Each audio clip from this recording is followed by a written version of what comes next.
SK 하이닉스가 자사주를 매입을 한다는데 40조죠. 근데 이 40조에 집중할 필요가 없다라고 말씀드렸어요. 40조라면 총 SK 하이닉스의 시가총액 대비해서 3.5% 정도 됩니다. 그러면 단순하게 계산해봤을 때 고작 3.5%의 플러스 효과라고 생각하실 수가 있는데 그걸 넘어서는 흐름이라고 보시면 돼요. 우선은 첫 시작이 40조고요.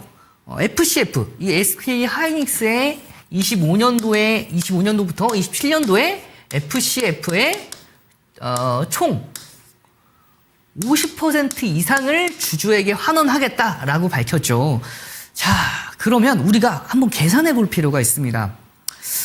이 FCF가 뭔지부터 말씀을 드리면 프리 캐시플로우, 잉여현금 흐름이에요. 자, 그러면 25년도, 26년도, 27년도 각각의 SK 하이닉스의 프리 캐시플로우의 우리가 흐름을 함께 계산해 보면 25년도에는 FCF가 대략 25조 원이었습니다. 26년도에는 대략 168조 원이었고요. 27년도에는 무려 279조 원까지 늘어날 전망입니다. 그럼 이걸 단순하게 계산했을 때, 물론 이건 제가 여러분들께 그냥 계산해서 말씀드린 게 아니라 블룸버그 기준입니다. 그래서 한 476조 원 정도 된다고 합니다.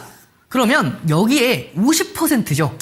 대략 236 정도 돼요. 그러니까 대략 230조 원 이상을 환원하겠다라고 밝힌 겁니다. 굉장히 의미가 있는 수치라고 보시면 되고요.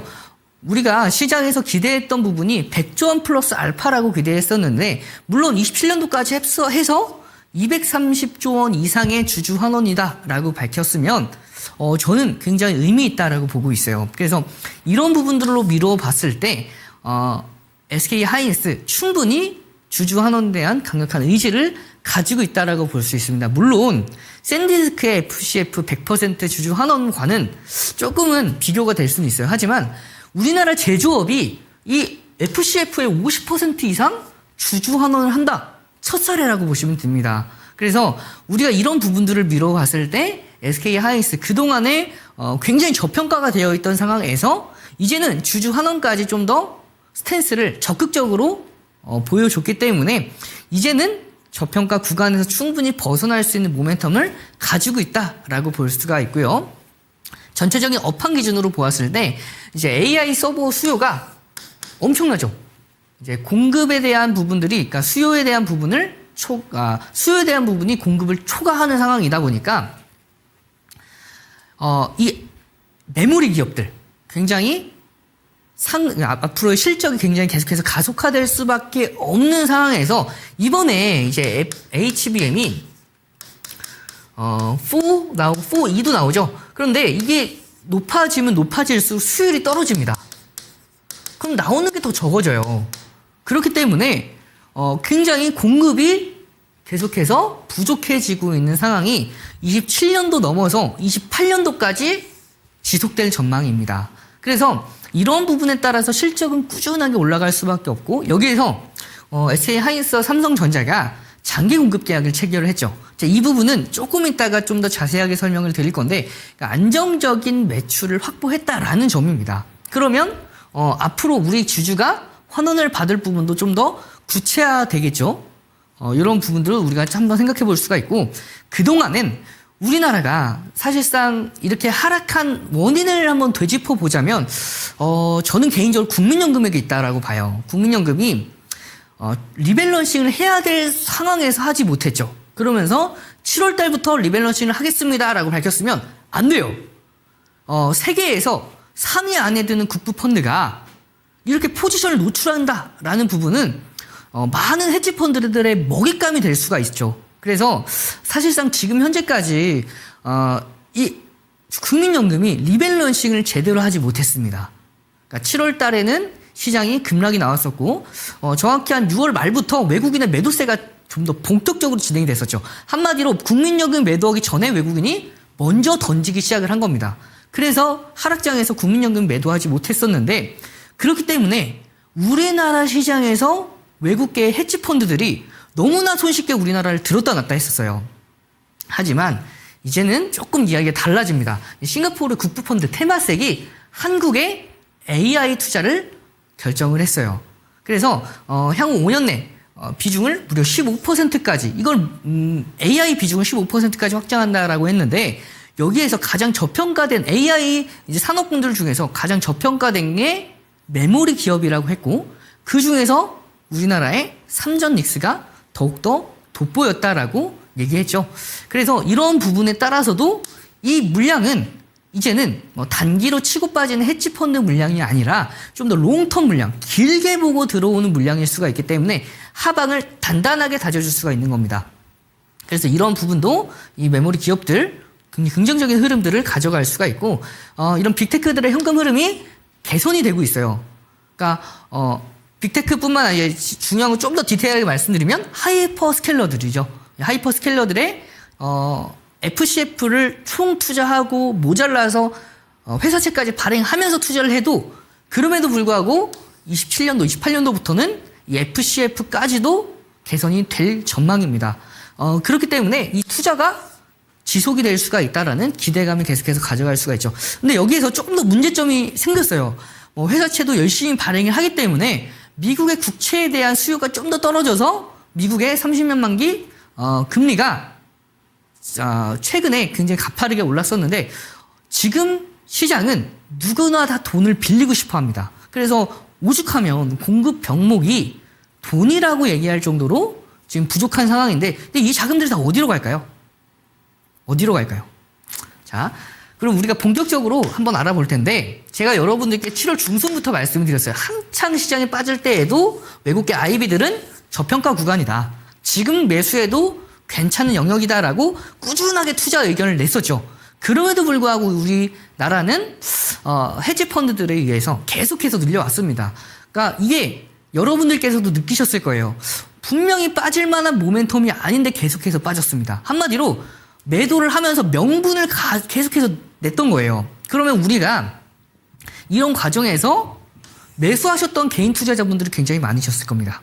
물론 매수를 하는 게 저는 나쁘지 않다라고 보고 있고요. 오히려 이런 투자 의견들을 보고 저평가 구간에서 충분히 분할로 모아가는 전략도 가능했고 그렇게 하셨던 분들도 굉장히 많으셨을 겁니다. 자, 하이퍼스케일러들이 역대 최대 회사채를 발행을 했죠. 그러면 우리가 시장에서 의문점을 던졌습니다. 하이퍼스케일러들 그렇게 돈 많이 쏟아 부었는데 언제쯤 손익비가 개선이 될까라는 부분을 아마존 CEO가 대답해줬죠. 바로 28년도에 FCF가 플러스로 전환이 되는 흐름까지 3년이면 손익분기점이 어느 정도 도달할 거다라는 발언을 통해서 메모리 기업 실적 좋고 하이퍼스케일러들의 실적도 좋고 여기에서 인형현금 흐름까지 또 플러스가 될 수 있구나. 그러면 더 이상 의심할 여지가 없다라고 시장은 판단했어야 됐는데 또 계속해서 의문점을 던졌죠. 자, 근데 우리가 본질을 볼 필요가 있습니다. 과거 이제 우리가 이제 메모리 기업들을 눌렀을 때에는 자꾸 이 논리를 가지고 왔어요. 과거의 메모리 사이클은 자 이렇게 박스권을 만들 수밖에 없었습니다. 그러니까 이제 계절성이라고 보시면 되는데 한때는 흑자를 굉장히 크게 내다가도 또 적자 수준의 이렇게 메모리 사이클 산업이라고 해서 이렇게 변동이 커서 과거에는 이제 PER 보다도 PBR로 평가를 했었죠. 근데 이제는 필수 소비재가 됐습니다. 그만큼 이제는 평가가 달라져야 돼요. PER로 평가를 할 수 있는 시대라고 보시면 되고요.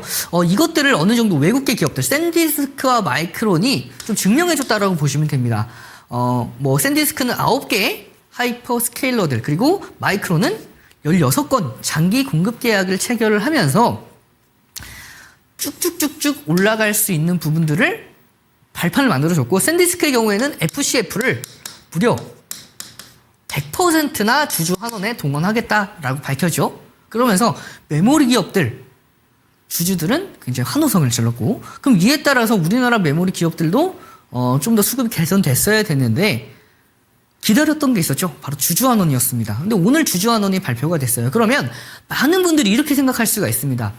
너도 나도 다 알고 있었던 호재가 발표가 되면 그건 재료 노출이기 때문에 차익 실현 매물이 나올 가능성이 굉장히 높다. 저도 이 의견에 대해서 어느 정도 동의를 합니다. 그런데 이 의견이 맞아떨어지려면 저는 단발성으로 끝나야 된다라고 보고 있어요.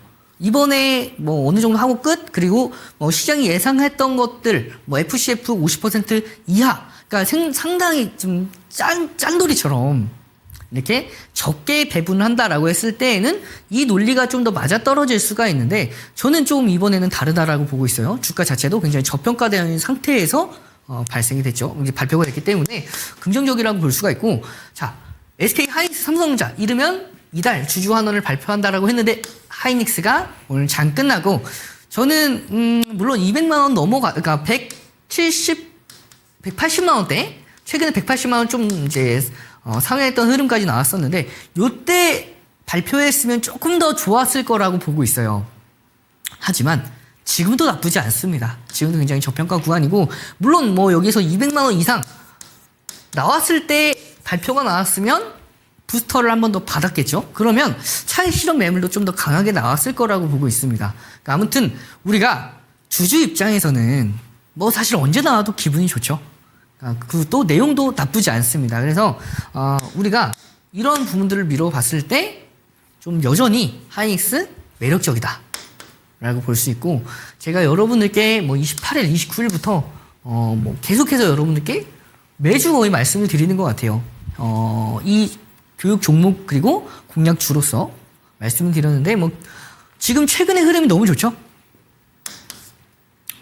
그리고 삼성전자 마찬가지로 28일 날 말씀을 드렸던 내용대로에 흘러갔습니다. 돌파 이후에 저점을 올리면서 변곡이 나올 수 있습니다 말씀을 드렸는데, 하이닉스보다 더 강했어요. 하이닉스는 찍고 올라갔는데 삼성전자는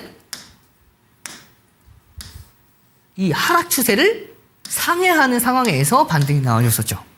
자, 그러면 오늘은 우리 삼성전자를 한번 함께 보려고 합니다. 이제 SK 하이닉스가 삼성전자 먼저 나올 줄 알았는데 SK 하이닉스가 먼저 선수를 쳤어요. 그래서 좀 더 스포트라이트를 먼저 받았는데, 그러면 이 삼성전자, 저는 삼성전자라면 SK 하이닉스의 주주 환원보다 더 강한 주주 환원을 가지고 올 거라고 좀 개인적으로 기대를 하고 있어요. 그래서 최근에 이 바램이 주가에 그대로 나타났었죠. SK 하이닉스보다 삼성전자가 빠질 땐 좀 덜 빠졌습니다. 오를 땐 덜 올랐지만 빠질 때는 확실하게 덜 빠졌어요. 그래서 같은 기간을 가지고 있었으면 삼성전자의 방어력이 훨씬 더 좋았습니다. 그러니까 이것들이 다 주가에 녹아 들어가 있었던 상황이에요. 최근에 물론 오늘의 스포트라이트는 하이닉스가 받았기 때문에 반등하는 흐름이 삼성전자가 좀 덜할 수 있습니다. 근데 아직은 삼성전자가 주주환원 카드를 꺼낸 게 아니죠. 그래서 저는 충분히 이 삼성전자도 상승하는 흐름 이어질 수 있을 것으로 보고 있고요.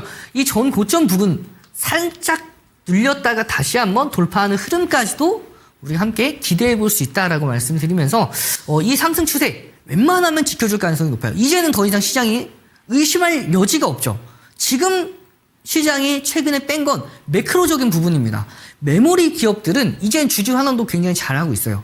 그럼 더 이상 안 살 이유가 수급적인 부분 빼고는 없다라고 보고 있습니다. 그래서 우리가 물론 이 구간에서 내 모든 자금을 다 쏟아붓고 뭐 있는 돈 없는 돈 뭐 신용까지 긁어 모아서 살 필요는 없다라고 봐요. 하지만 지금 구간에서는 안 사면 굉장히 아쉬운 구간이다라는 말씀을 드리고 싶고요. 시장이 한 번 더 크게 눌렸을 때는 이 추세를 훼손할 수도 있겠죠. 하지만 훼손하더라도 우리가 돌아서 줄 때에는 적극적으로 공략해 볼 수 있는 종목이기 때문에 여러분께서도 관심 있게 지켜보시길 바라면서, 자, 오늘 제가 여러분들께 바로 공략할 수 있는 종목 한 가지 말씀을 드리려고 합니다. 제가 8월 5일 날 여러분들께 말씀드렸던 종목 원익 IPS였어요. SK 하이닉스 후속 종목. 그때 후속 종목 뭐 힌트만 드릴게요 하면서 제가 여기에 힌트를 대놓고 종목명을 힌트를 드렸었죠.